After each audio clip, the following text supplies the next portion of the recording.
ओम अज्ञानतिमिरान्धस्य ज्ञानञ्जनशलाकया चक्षुरुन्मीलितं येन तस्मै श्रीगुरवे नमः। वाञ्छाकल्पतरुभ्यश्च कृपासिन्धुभ्येव च पतितानां पावनेभ्यो वैष्णवेभ्यो नमो नमः। जय श्री कृष्ण चैतन्य प्रभु नित्यानंद श्री अद्वैत गदाधर शिवासादि गौर भक्तवृंद। हरे कृष्णा कृष्ण कृष्ण हरे हरे, हरे राम राम राम हरे हरे। आगे बढ़ते हैं। तो किस तरह भगवान ने कल विप्र को अपने साक्षात दर्शन दिए और उनके दर्शन करने के बाद विप्र की क्या बुरी हालत हो जाती है। खुशी आनंद में आनंद जब इतना ज़्यादा हो जाए तो वो उनसे संभला ही नहीं जा रहा है और सारे एक्सटेटिक सिम्टम्स आ रहे हैं उनके अंदर प्रेम के। और फिर उसके बाद जब वो बहुत ज़ोर ज़ोर से हुंकार करने लगते हैं तब सब लोग वहाँ पहुँच जाते हैं और फिर सबको उनको जब लगता है कि सभी आ जाएंगे उनकी आवाज़ सुन के, तो वो जल्दी से आचमन करके अपने शरीर पर उन्होंने भगवान ने जो भोजन पाया था वो सारा अन्न उन्होंने अपने देह पे लगा लिया था। फिर वो उसको सब क्लीन करते हैं और फिर उस प्रेम विकार को गोप करने के लिए आचमन कर लेते हैं। फिर हम आगे बढ़ते हैं। निरविघ्ने भोजन करे न विप्रवर, देखी सबे संतोष हैला बहुतर। तो विप्रवर जो ब्राह्मण है वो निर्विघ्न पूर्वक भोजन कर चुके हैं। ये देखकर सबको बहुत आनंद होता है।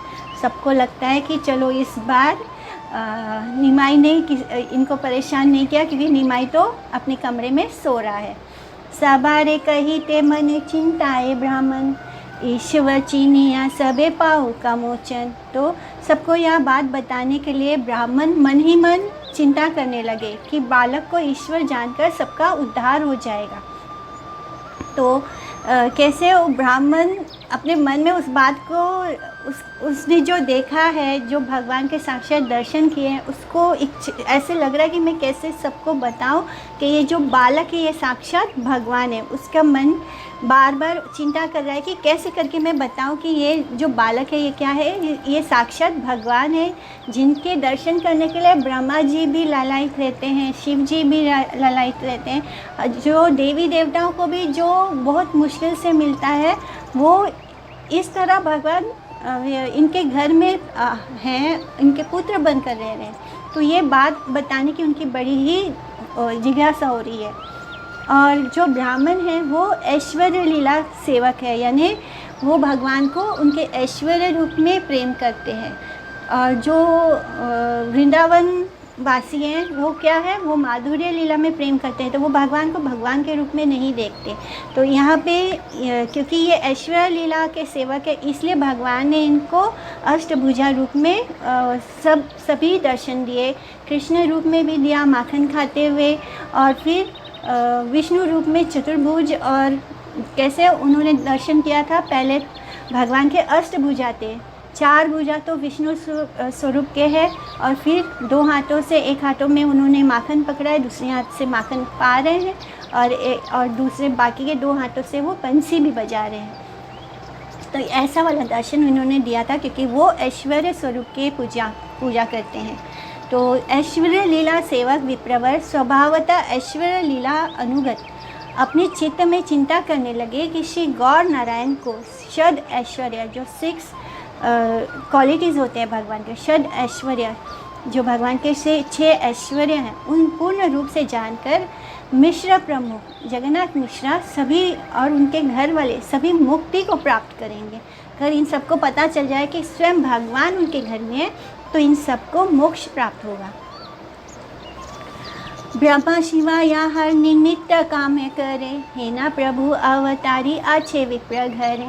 तो ब्रह्मा शिव भी जिन प्रभु के दर्शनों के निमित्त कामना करते हैं, वही प्रभु श्री जगन्नाथ मिश्रा के घर में अवतीर्ण हुए, अवतार लिया है।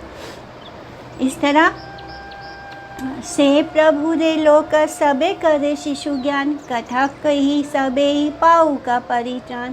तो जिन प्रभु को सब लोग बालक समझते हैं, उन प्रभु की अति गुप्त कथा, यानी ये बहुत ही गोपनीय बात है, कॉन्फिडेंशियल बात है, भगवान ने तो उनको अच्छे से बोल दिया है, अगर तुमने बताया तो मैं तुम्हारी मैंने तुम्हें संहार कर दूंगा। तो ये भगवान ने उनको ऑलरेडी बोल दिया है। लेकिन ये जो विप्र है, उनके मन में बार बार ये इच्छा हो रही है कि मैं कैसे सबको बताऊं। जैसे लोगों को अगर सपने में भी प्रभु के दर्शन हो जाते हैं तो उनके मन में ऐसा लगता है ना कि मैं सबको बताऊं कि हाँ मैंने आज सपने में भगवान को देखा। ये तो इन्होंने तो साक्षात देखा है, और फिर इनको ऐसे भी फील हो रहा है कि अगर सबको पता चल जाए, जैसे मुझे नहीं पता था तो मुझसे अपराध हो रहा था, उन्होंने 2 बार ही भोजन बनाया और वो भोजन भगवान ने साक्षात ग्रहण भी किया, फिर भी उन्होंने भगवान को ही दोष दिया था। तो इस तरह उनको लग रहा है कि अगर मैं सबको बता पाऊँ तो इन सब की भी मुक्ति हो जाएगी। तो इस तरह उनके मन में बार बार ये इच्छा हो रही है। प्रभु करी आछे निवारण ए भय, आज्ञा भंग भय विप्रकारे नहीं कहे। तो किंतु प्रभु ने किसी से कहने के लिए निषेध कर दिया था इन ब्राह्मण को, इसलिए आज्ञा भंग होगी। इस भय से विप्र ने यह बात किसी को नहीं बताई। इस तरह लोगों के अज्ञात भाव से विप्र का नवद्वीप में अवस्थान। चीनीय ईश्वरे विप्र से नवद्वीपे रही लेना गुप्त भावे दर्शवर समीपे। तो उस विप्र ने ईश्वर को पहचान लिया था, इसलिए वे नवद्वीप में ही उनके पास गुप्त भाव से रहने लगे। तो जब उनको पता है कि जिन भगवान की अभिलाषा में वो जगह जगह पर्यटन कर रहे थे, जगह जगह तीर्थ में जाकर जिन भगवान को ढूंढ रहे थे, जब उनको पता चल गया कि भगवान तो स्वयं साक्षात नवद्वीप में है, तो अब उनको नवद्वीप छोड़कर कहीं जाने की कोई ज़रूरत ही नहीं है। इसलिए वो नवद्वीप में अपने आप को डिस्गाइज करके सबकी नज़रों से दूर, ताकि कोई उनको पहचान न ले, इस तरह वो नवद्वीप के पास ही गुप्त भाव से रहने लगे। भिक्षा करी विप्रवर प्रति स्थाने स्थाने, ईश्वरेरा आशिया देखे प्रति दिने दिने। तो विप्रवर विभिन्न स्थानों से भिक्षा मांगकर निर्वाह करते और प्रतिदिन आकर ईश्वर के दर्शन करके चले जाते। माने वो छुप के आते, रोज़ भगवान निमाई को देखकर उनके दर्शन करके चुपचाप अपना चले जाते, यानी वो किसी के नज़रों में नहीं आ रहे थे। वो वहीं पर वास करने लग गए नवद्वीप धाम में, और चुपचाप वहीं पर भिक्षा मांग के अपना जीवन निर्वाह करते और हर रोज़ प्रतिदिन आकर भगवान के दर्शन करके जाते। वेद गोप्य ए सकल महाचित्र कथा, इहार श्रवणे कृष्ण मिलाए सर्वथा। तो ये सब महाविचित्र कथाएं वेद गोप्य है। इसे यानी वेदों में गोपनीय रखने वाला कॉन्फिडेंशियल वेद है ये। इसे सुनने से अवश्य ही श्री कृष्ण मिल जाते हैं। तो जो कथा हम सुन रहे हैं, इसे सुनने से हमें कृष्ण की प्राप्ति होगी। आदि खंड कथा ये न अमृत श्रवण, यही शिशु रूपे क्रीड़ा करे नारायण।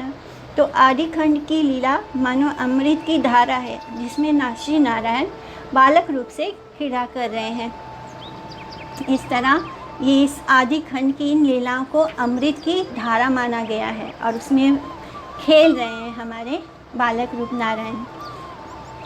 सर्वलोक चूड़ामणि वैकुंठ ईश्वर, लक्ष्मीकांता सीताकांता श्री गौर सुंदर। तो श्री गौर सुंदर प्रभु सर्वलोक चूड़ामणि वैकुंठ के ईश्वर, श्री लक्ष्मीकांत यानी लक्ष्मी के पति, श्री सीताकांत यानी सीता के पति आदि सर्व तत्वमय हैं। त्रेता युगे हैया ये श्री राम लक्ष्मण, नाना मते लीला करी वधिला रावण। तो त्रेता युग में श्री राम लक्ष्मण रूप से जिन्होंने अनेक लीलाएं करते हुए रावण का वध किया। हैला द्वापर युगे कृष्ण संकर्षणा, नाना मते करी लेना भूभार खंडना। तो उन्होंने ही द्वापर युग में श्री कृष्ण बलराम रूप से विभिन्न प्रकार की लीलाएं कर पृथ्वी का भार हरण किया। पृथ्वी पर जो पापी लोगों का भार था उससे उसको मुक्त किया। मुकुंद आनंद यारे सर्व वेदे कया, श्री चैतन्य नित्यानंद से सुनिश्चय। श्री कृष्ण चैतन्य नित्यानंद चांद जान, वृंदावन दास तछे पद तछु पदे युगे गान। तो इति श्री चैतन्य भागवते आदि खंडे तैर्थिक विप्रान भोजनम नाम पंचमो अध्याय। यानी ये अध्याय यहाँ पे समाप्त होता है। सर्ववेद में जिनको श्री मुकुंद और श्री अनंत कहकर पुकारते हैं, कलयुग में वही श्री चैतन्य देव और श्री नित्यानंद हैं, यह सुनिश्चय है। श्री कृष्ण चैतन्य और श्री नित्यानंद चांद जिनके जीवन है, वे वृंदावन दास उनके युगल श्री चरणों में उनकी महिमा का गान करते हैं। इति गौड़ीय भाष्य में पंचम अध्याय। तो इस तरह हम आगे बढ़ते हैं षष्ठम अध्याय की ओर, 6th चैप्टर। तो उसमें क्या आता है उसका कथा सार पढ़ेंगे। इस 6th चैप्टर में निमाई का विद्या आरंभ एकादशी के दिन जगदीश और हिरण्य पंडित के घर में विष्णु नैवेद्य भक्षण और नाना विधि बाल्य चापल्य आदि का वर्णन हुआ है। श्री जगन्नाथ मिश्रा ने गौर गोपाल का विद्या आरंभ संस्कार, कर्णवेद और चूड़ाकरण संस्कार संपन्न कराया। निमाई ने दृष्टि मात्र से ही सब अक्षरों को लिखना आरंभ कर दिया।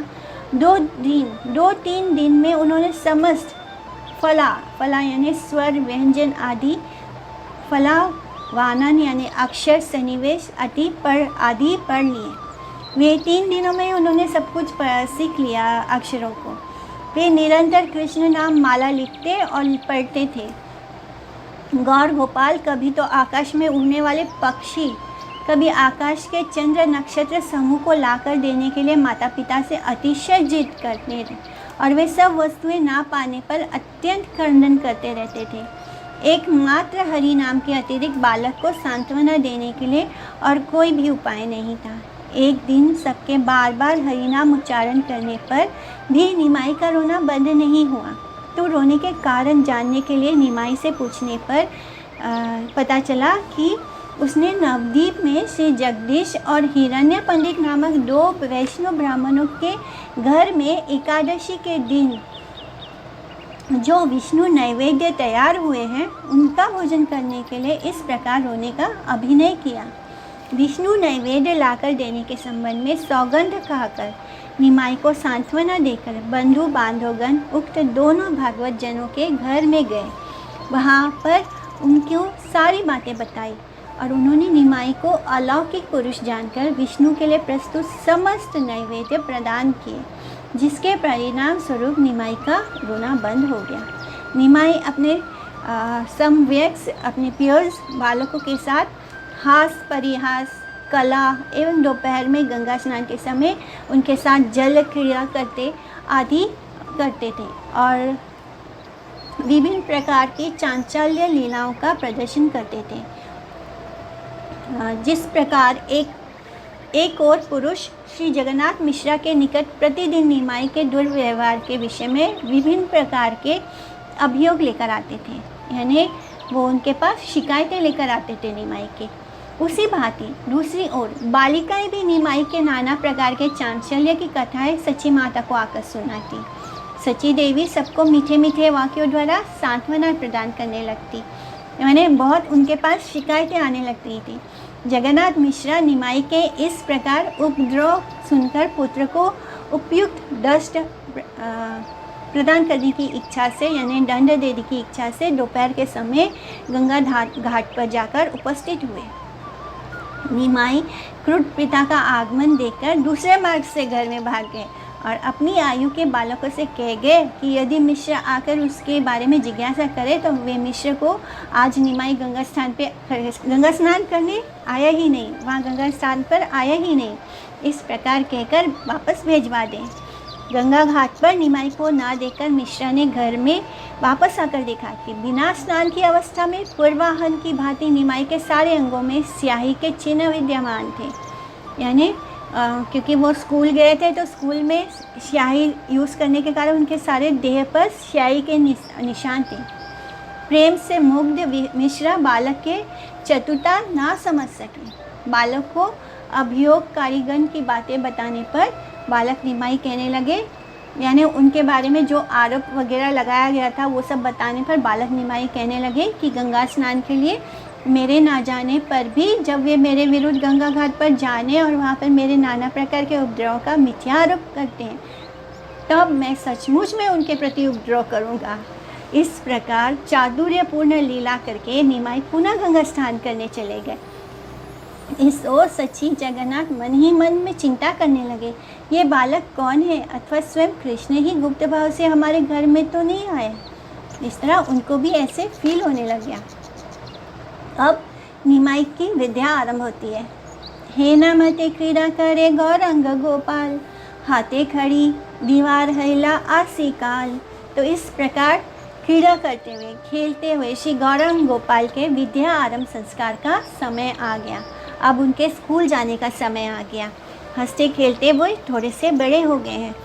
शुभ दिने शुभ शने मिश्र पुरंदरा, हाथे खड़ी पुत्रेरा दिले न विप्रवरा। तो उस शुभ दिन आ गया, शुभ क्षण आ गया जिस दिन विप्रवर ने, जगन्नाथ मिश्रा ने पुत्र विश्वम्बर के हाथ में खड़िया दी, चौक देकर उनका विद्या आरंभ संस्कार किया। किच्छु शेष मिलिया सकल बंधुगना, कर्ण वेद करी लेना श्री चूड़ा करना।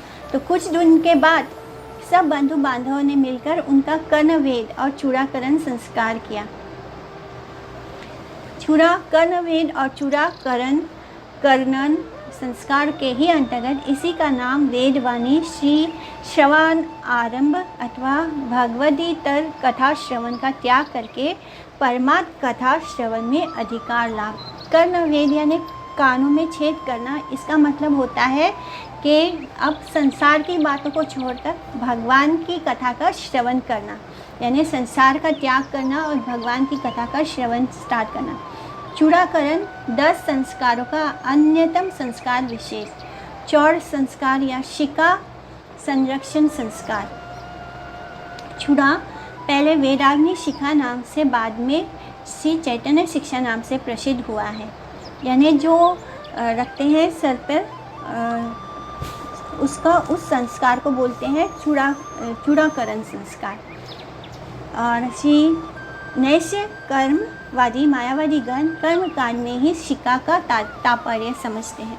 तो जो कर्मकांडी होते हैं, जो मायावादी होते हैं, वो शिखा का असली तात्पर्य नहीं जानते, वो शिखा को कर्मकांड ही मानते हैं एवं शिखा ध्वंस करके कर्मकांड से परित्राण प्राप्त करते हैं।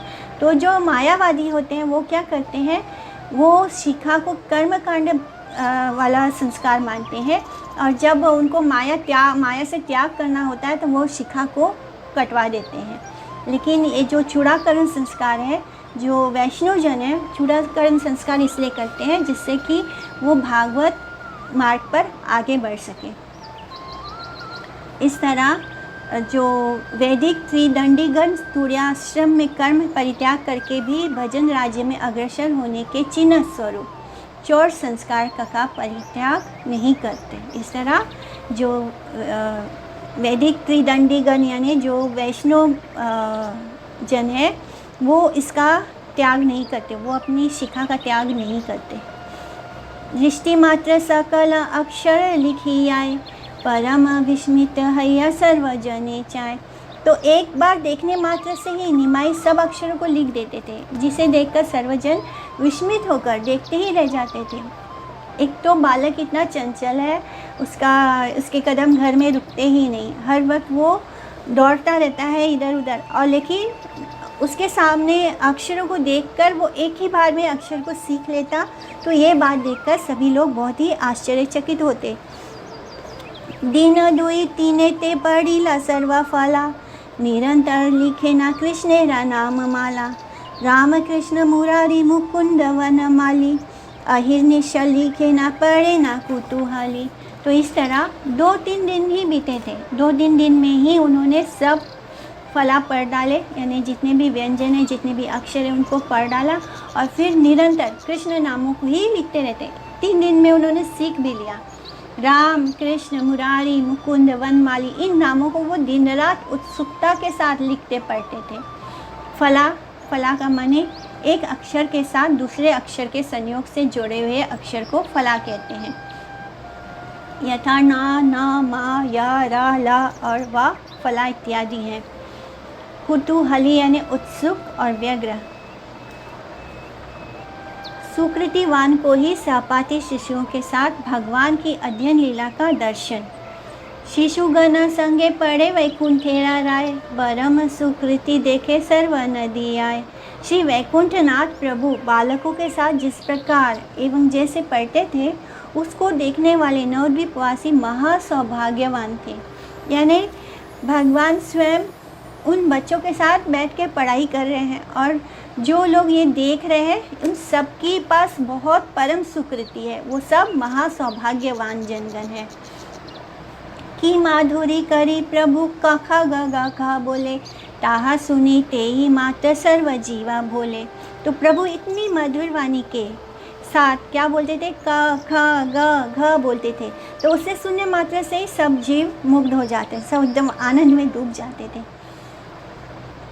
अद्भुत करे न क्रीड़ा श्री गौर सुंदरा, यखन ये चाहे से परम दुष्करा। तो श्री गौर सुंदर अद्भुत लीलाएं किया करते थे। वे ऐसी वस्तुएं मांगते थे जिन्हें लाकर देना परम दुष्कर, यानी जो नामुमकिन है वो ऐसी ऐसी चीज़ें अपने माता पिता से मांगते थे।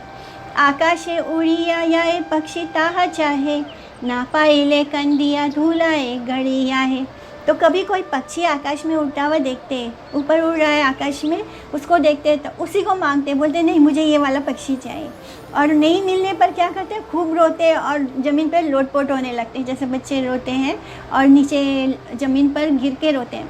मैंने ये बात कितनी कॉमन है कि कोई भी बच्चे को देखो, अगर उसको कोई चीज़ नहीं मिले तो वो सीधा नीचे ज़मीन में लोटपोट होकर रोना शुरू कर देता है। श्रने चाहे आकाशेरा चंद्र तारा गणा, हाथ पाओ आछड़िया कराए क्रंदना। तो अगले ही क्षण वे आकाश के चांद तारे मांगने लगते हैं और हाथ पाँव पीट कर रोने लगते हैं, एकदम ऐसे कि उनको वो चांद तारे चाहिए ही चाहिए। सांत्वना करे सबे करे निजा कोले, स्थिरा न है विश्वम्बर देव देव बोले। तो सब लोग अपनी अपनी गोद में लेकर उन्हें बहुत चुप कराने की कोशिश करते हैं, अलग अलग तरह, जैसे बच्चों को हम बहलाते हैं फुसलाते हैं इस तरह। लेकिन विश्वम्बर जो है वो शांत होने का नाम ही नहीं, बोलते बस मुझे लाकर दो, मुझे लाकर दो। सबे एकमात्र अच्छे महापतिकार, हरि नाम सुने लेना कांदे प्रभु आर। तो प्रभु को चुप कराने का केवल एक ही परम उपाय था, वो क्या था, हरि नाम। तो यह कि हरि नाम सुनकर वे और नहीं रोते थे। हाथे ताली दिया सबे बोले हरि हरि, तखन सुस्थिर हया चांचल्य पासरी। तो जब सब लोग हाथों से ताली बजाकर हरि हरि हरि हरि बोलते, तब प्रभु सारी चंचलता और रोना भूलकर सुस्थिर हो जाते, एकदम शांत हो जाते। इसके द्वारा उन्होंने प्रापंचिक जगत में कृष्ण कीर्तन वर्जित बद्ध जीवों की अतृप्त जड़ वासना की तुच्छता एवं कृष्ण कीर्तन श्रवण से ही सब असुविधा एवं वासना विदूरित होकर चित्त स्थिर तथा अचंचल होता है एवं कृष्ण प्रीति वर्धित होती है। मैंने उन्होंने अपनी इस लीला से ये बताया कि हमारा मन जो है इस संसार में कुछ ना कुछ ऐसी चीज़ों के पीछे भागता है जो हमें नहीं मिल सकता, जिसके कारण हमें बहुत पीड़ा होती है, हम बहुत रोते हैं, हम उस चीज़ को नहीं पा सकते तो हम बहुत रोते हैं, बहुत डिप्रेशन में चले जाते हैं।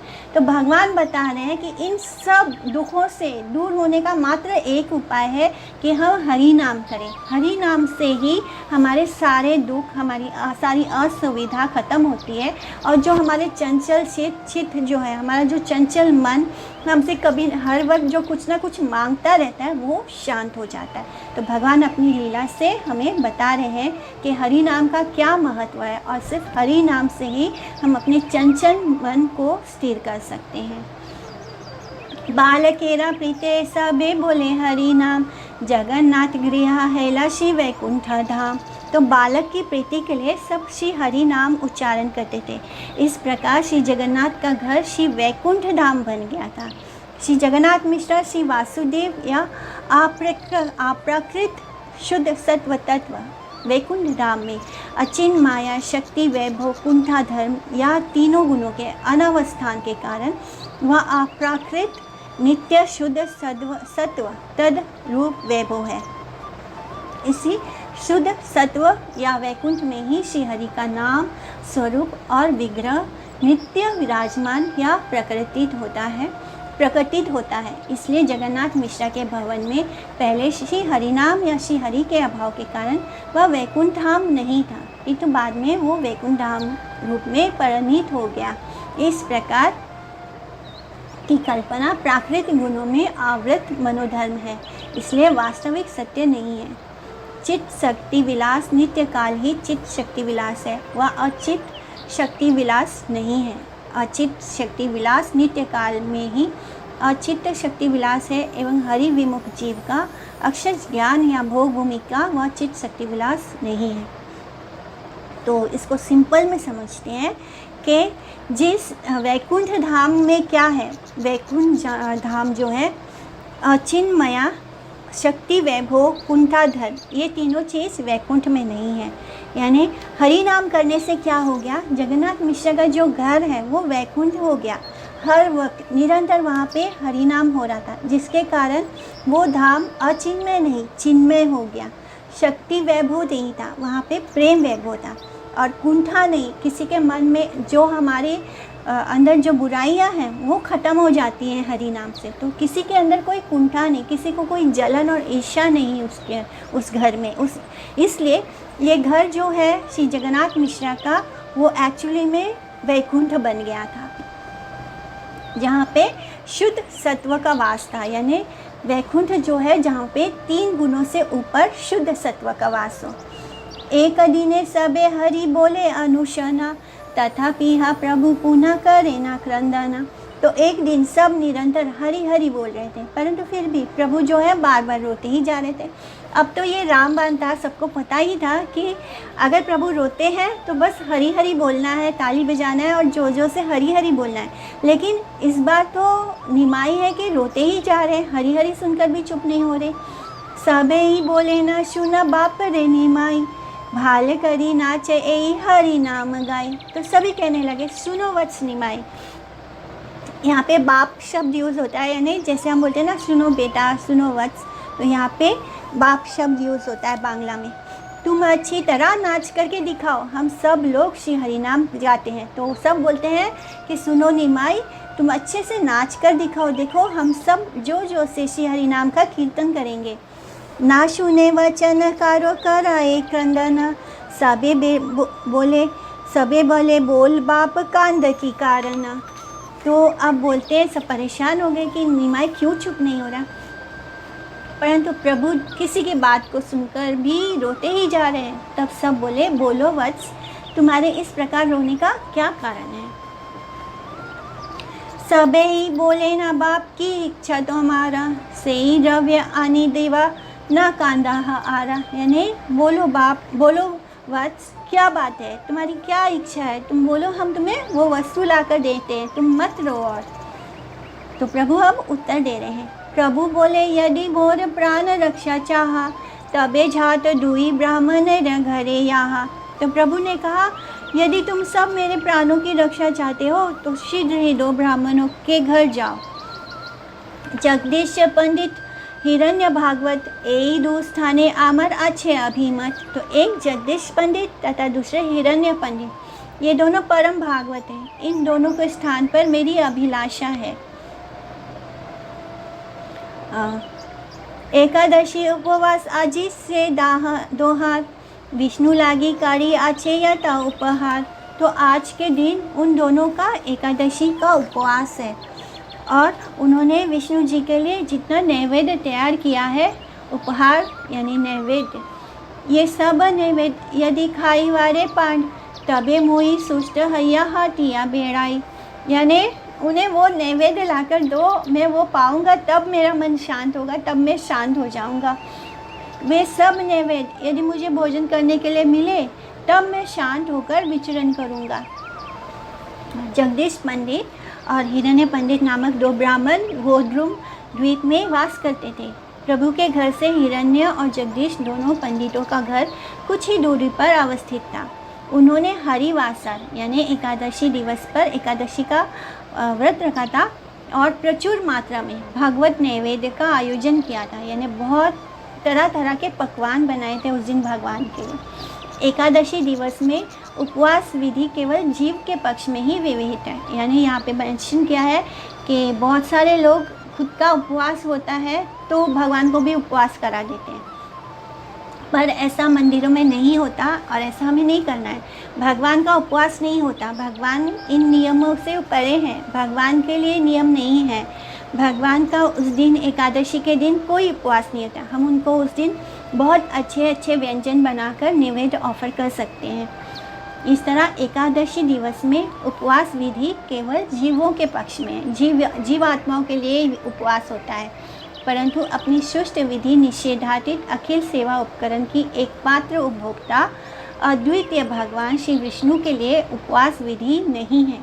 इस कारण भगवान को उस दिन भी नैवेद्य अर्पण करना चाहिए। वैष्णवगण हरिवासर में सब प्रकार के भोगों का त्याग करके अन्य दिनों की भांति ग्रहण अथवा सेवन द्वारा प्रसाद सम्मान की विधि स्वीकार नहीं करते, किंतु भक्तपति भगवान श्री हरि एकादशी के दिन भी भक्तों द्वारा प्रदत्त नैवेद्य ग्रहण करते हैं। श्री गौर नारायण ने भी उन्हीं सब नैवेद्यों का भोजन करने की इच्छा व्यक्त की। क्यों? क्योंकि वो तो भगवान है निमाई। तो उनको पता था कि उनके घर के पास जो 2 ब्राह्मण हैं उन्होंने एकादशी के दिन बहुत सुंदर सुंदर पकवान और भोजन और व्यंजन बना रखे हैं। अब वो रो रहे हैं और वो बोलते हैं कि जब तक मुझे वो लाकर नहीं दिया जाएगा तब तक मैं चुप नहीं होऊंगा, तब तक मैं शांत नहीं होऊंगा। अशंभो सुनिया जनी करे खेद, हेना कथा केहा यही न है लोकवेद। तो इस असंभव बात को सुनकर सची देवी ने खेद प्रकट करते हुए कहा, यह ऐसी बातें कहता है जो लोक एवं वेद में कहीं भी नहीं है। इस तरह सच्ची माता सोच रही है कि ये कैसी बालक कैसी बातें कर रहा है। इसको आज एकादशी के दिन मैंने उनको पता भी नहीं कि ये उन 2 ब्राह्मणों को कैसे जानता है, कैसे वो बोल रहा है कि मुझे ये अन्न नहीं मिला तो मैं प्राण त्याग दूंगा, मैंने ऐसे कैसे बातें करता है। तो माता को सुनकर बहुत ही खेद प्रकट करती है कि ये ऐसी बातें कहता है जो लोक और वेदों में भी कहीं वर्णित नहीं है। सबे हाशे न सुनी शिशुरा वचना, सबे बोले द्युई बाप समवर करंदना। तो बालक के वचनों को सुनकर सभी हंसने लगे और सबने कहा, वत्स जो तुम चाहते हो वही ला कर देंगे, रोना बंद कर दो अब। परम वैष्णव से विप्र दुई जना, जगन्नाथ मिश्रा सह अभेद जीवन। तो वे दोनों ब्राह्मण परम वैष्णव और श्री जगन्नाथ मिश्रा के साथ अभिन्न हृदय थे। सुनिया शिशुरा वाक दुई विप्रवरा, संतोषे पूर्णिता हैला सर्व कलेवरा। तो इस तरह निमाई की आकांक्षा सुनकर हिरण्य और जगदीश पंडित को बहुत संतोष होता है और वो दोनों बहुत ही हर्षित होते हैं, बहुत खुश भी होते हैं। दुई विप्रा बोले, महा अद्भुत काहिनी, शिशुरा एमत बुद्धि कभू नाई सुनी। केमते जानीला आशी हरिवासार, केमे तवा जानीला नैवेद्य बहुतार।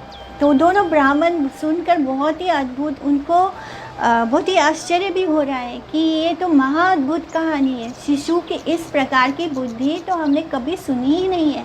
उसने ये कैसे जान लिया कि आज एकादशी उपवास है, और फिर वो उसको ये भी कैसे पता कि हमने बहुत सारे नैवेद्य बना रखे हैं। वो लोग दोनों बहुत ही एकदम सरप्राइज हो चुके हैं और उनको पता नहीं कि शिशु के पास इतनी बुद्धि कैसे आई कि उसको पता है कि आज एकादशी भी है और हम लोगों ने इतना नैवेद्य प्रिपेयर कर रखा है। बुझी लाई ए शिशु परम रूपवान, अतेवा ए देहे गोपाल अधिष्ठान। तो अब हम समझ पाए यह बालक परम रूपवान है, इसलिए इसके शरीर में गोपाल का अधिष्ठान है। इस तरह गौर के अलौकिक रूप दर्शन से उनको कृष्ण ज्ञान होता है, गौर को नारायण समझना। तो ए शिशुरा देहे क्रीड़ा करे नारायण, हृदय बसिया से ही बोलाए वचन। तो इस बालक के शरीर में श्री नारायण जो है वो क्रीड़ा कर रहे हैं, खेल रच रहे हैं, वहीं इसके हृदय में बैठकर इससे ऐसे वचन बुलवा रहे हैं। यानी उनके अंदर नारायण जो है वो उनसे निमाई से ऐसे वचन ऐसी बातें बुलवा रहे हैं। निमाई को समस्त नैवेद्य अर्पण, मने भावी दुई विप्र सर्व उपहार, आनिया दिले न करी हरिषा अपार। तो इस प्रकार मन में भावना करके दोनों ब्राह्मणों ने सोचा कि साक्षात भगवान उनके अंदर, उनके हृदय में बुलवा रहे हैं, और ये साक्षात जो इन्होंने नैवेद्य प्रिपेयर किया है ये साक्षात भगवान ही पाने वाले हैं। इस प्रकार मन में भावना करके दोनों ब्राह्मणों ने अत्यंत प्रसन्न होकर वे सारे नैवेद्य, वो सारा भोग जो उन्होंने प्रिपेयर किया था वो जानकर प्रभु को दे दिया। करी हर्ष अपार, अशेष हर्ष के साथ, यानी बहुत सुखी होकर बहुत खुशी से दिया। दुही विप्रा बोले, बाप खाओ उपहार, सकल कृष्णेरा स्वार्थ है ला आमार। तो दोनों ब्राह्मणों ने कहा, वत्स नैवेद्य खाओ, हमारा श्री कृष्ण की सेवा का संपूर्ण उद्देश्य सिद्ध हो गया, क्योंकि साक्षात भगवान तुम्हारे थ्रू पाने वाले हैं। इस तरह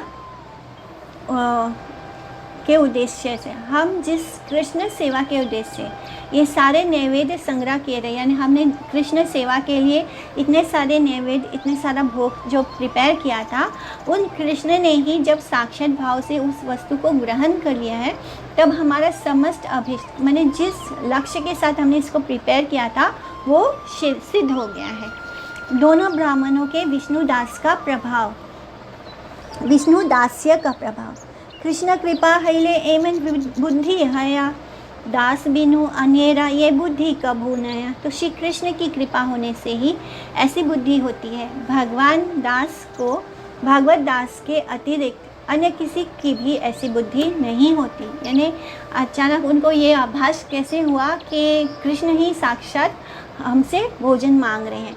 तो ये बुद्धि इसलिए हुई क्योंकि वो दोनों भगवान के दास हैं, खुद को भगवान का दास मानते हैं। कृष्ण जो है अंतर्यामी चैत्य गुरु रूप में जीव के हृदय में उदित होकर भगवान की सेवा करने की सुबुद्धि प्रदान करते हैं, एवं जीव जो है, जीवात्मा जो है, जीव भी उसी कृपा को ग्रहण करके सुबुद्धि संपन्न होते हैं। भगवान हमारे हृदय में हमें, हमारे चैत्य गुरु बन के हमें बताते हैं कैसे हम उनके पास पहुंच सकते हैं, कैसे हम उनकी सेवा कर सकते हैं। और जो शुद्ध जीवात्माएं हैं, जो भगवान के आश्रित हैं, वो उस बात को समझ लेते हैं और वो भी इस सुबुद्धि से संपन्न होते हैं। भगवान के नित्य दास को छोड़कर हरि विमुख व्यक्ति की कभी भी इस प्रकार की सेवा प्रवृत्ति नहीं हो सकती। जो भगवान का दास नहीं है उसको भगवान की ये बातें चैत्य गुरु के रूप में नहीं सुनाई देती, उसको ये बातें नहीं समझ में आती। जो भगवान का दास होगा उसको ही भगवान की ये बातें समझ में आएगी। भक्ति बिना चैत्य गोसाई नहीं जानी, अनंत ब्रह्मांड यार लोमकूपे गणी। तो जिन चैतन्य गोसाई के लोमकूप में अनंत ब्रह्मांड निवास करते हैं, उनको भक्ति के बिना कोई भी नहीं जान सकता।